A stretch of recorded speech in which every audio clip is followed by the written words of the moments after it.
अब चाहिँ तपाईहरुले आर इन्स्टल गरिसकेपछि आर स्टुडियो डाउनलोड गर्नु पर्यो।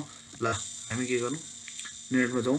यहाँनिर गइसकेपछि हामीले भन्नु पर्यो rstudio.com को साइटमा जानुस् ठीक छ।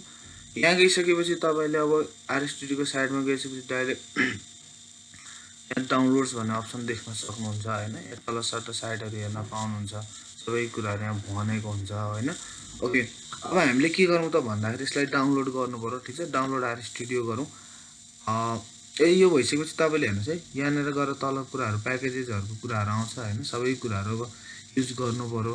Free download R studio server छ हैन। डेस्कटपको लागि छ। अब अहिले हामीले नर्मली डेस्कटपमा काम गर्ने भएपछि डेस्कटपमै चुज गरौँ।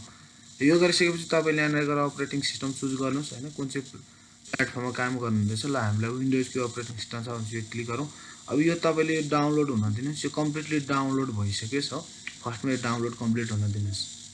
ओके तपाईले के गर्नुभयो त भन्दाखेरि डाउनलोड कम्प्लिट देखिसकेपछि यसलाई अब यहाँनिर ओपन गर्नुस्। डबल क्लिक गर्दा पनि भयो है। डाइरेक्टली त्यहीँनिर गएर डबल क्लिक गर्नुस् अथवा हामीले यहाँ गएर डाउनलोडमा गएर के गर्न सक्यो सो फोल्डरमा गएर चुज गरेर युज ठीक छ। अब ओके यस गरौँ। सेटअपको लागि यस भन्नु पर्यो। ओके हामीले यहाँ गएर के गरौँ त नेक्स्ट गर्दियौ ठीक छ। यो सिस्टम आइसकेपछि पनि यहाँ गएर नेक्स्ट गर्दियौ ठीक छ। अब यसले सबै आर स्टुडियो भन्छ भनेपछि क्लिक गरौँ ठीक छ। यो कम्प्लिटली इन्स्टल हुन दिनु। ओके यो सिस्टम भइसकेपछि तपाईले यसलाई फिनिश गरिदिनु ठीक छ। अब यहाँनिर गएर तपाईले के गर्न सक्नुभयो भन्दाखेरि आर स्टुडियो भनेर हेर्न पाउनु भयो क्या। ल क्लिक गर्नुस् हो।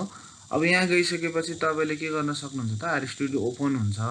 ओपन भइसकेपछि तपाईको सबै सिस्टम फाइलहरु क्रिएट गरौ प्रोजेक्टहरु गरेर चाहिँ चलाउन सक्नु भयो क्या। ल अहिलेलाई जेनेरली हाम्रो इन्ट्रो भन्ने समथिङ अलरेडी केही फाइलहरु थियो त्यसलाई हटाइदियौ। अब हामीले कुनै एउटा फोल्डर बनाएर क्रिएट गरेर चाहिँ डाइरेक्टली काम गर्न सक्यौ। यो सिस्टम भयो। अब यसको बारेमा डिटेल्समा हामीले के गर्दै पढ्दै जानुपर्छ। सुरुमा तपाईहरुले आर स्टुडियो पनि इन्स्टल गर्नु पर्यो। ल यति सक्सेस गर्नुस्।